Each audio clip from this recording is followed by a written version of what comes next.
can I preserve or encourage the fact that I will still be able to do that when I'm 70 or 80? And a large one is that I want to be physically active. I still want to be able. So the investment that I think is really important to make now, as I'm in my sort of 30s, coming into my 40s, is looking after the way I move. And that's why you'll always see me promote the warm up. You'll see me probably spending today, I'll probably at the track here, I'll probably spend more time warming up than I will actually working out.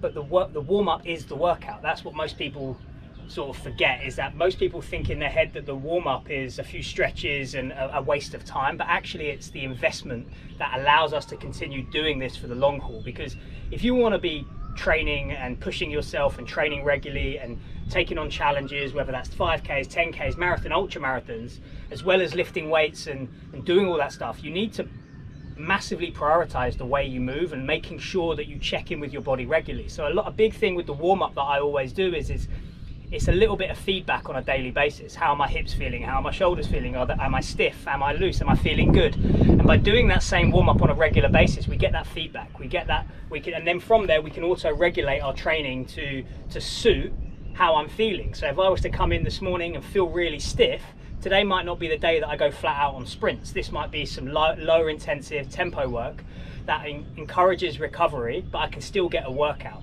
Right? And this is one of the things that because I train pretty much every day, sometimes twice a day, and every time I train, I do the warm up. And that's what discipline is, because it's so easy to skip the warm up. We're all guilty of it. I'm guilty of it sometimes, right? And this is the discipline, is that every time I want to train, I have to do the warm up.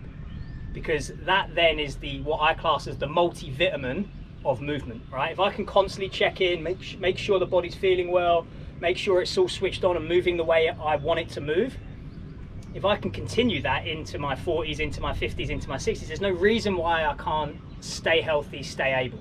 And that's the way I kind of view training as a whole, right? Exercise should enhance the quality of my life, not reduce it. And so many people, through poor warm-ups and poor exercising and poor training and poor load management, it's actually training that causes the injuries. So actually people's quality of life is negatively impacted through their training, because they're constantly got the sore shoulder, the sore hip, the bad back, or whatever it might be. So actually taking the time to invest back into yourself with good quality movement practices, that's what I believe allows me to continue training, to sprinting, swimming, running marathons, lifting weights regularly 4 or 5 times a week. And that's where I think that comes from. It's not because I'm special or better than anyone else. It's because, in my opinion, I do the basics. I warm up regularly every time. I put a lot of stock into making sure I move well and look after the way I move, whether that's with some foam rolling or some band activation work. This is the stuff that's so easy to neglect. Right? The heavy back squats, the heavy bench presses are almost the fun stuff. That's the sprinkles and the cherry on top of the icing on top of the cake. For me, the foundations of everything is making sure we move well, our tissue quality is of high quality, and that we're feeling good in our bodies, and we're learning to listen to our bodies, because it's only when you force things that they break. Right? When what we want to try and do is encourage progression, encourage fitness, encourage strength. Don't force anything. Don't force anything.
So a good session in the books. IT band, I woke up this morning and my IT band was feeling a little bit grumpy and a bit sore, so I wasn't expecting too much today, but as soon as I started warming up, did the foam rolling, did the mobility stuff, felt good. Didn't feel it throughout the entire session, so might even try a little bit of a run, proper run tomorrow, just an easy run, maybe around this lake that's here, come down here tomorrow morning and see if I can get a couple of 4k in or something like that and see how it feels. So just start getting back into it and try and get back into the routine of running. I don't want it to fall by the wayside, so I might have to get up early for that, see how it goes. Right, time for a protein shake and a mango smoothie, I think.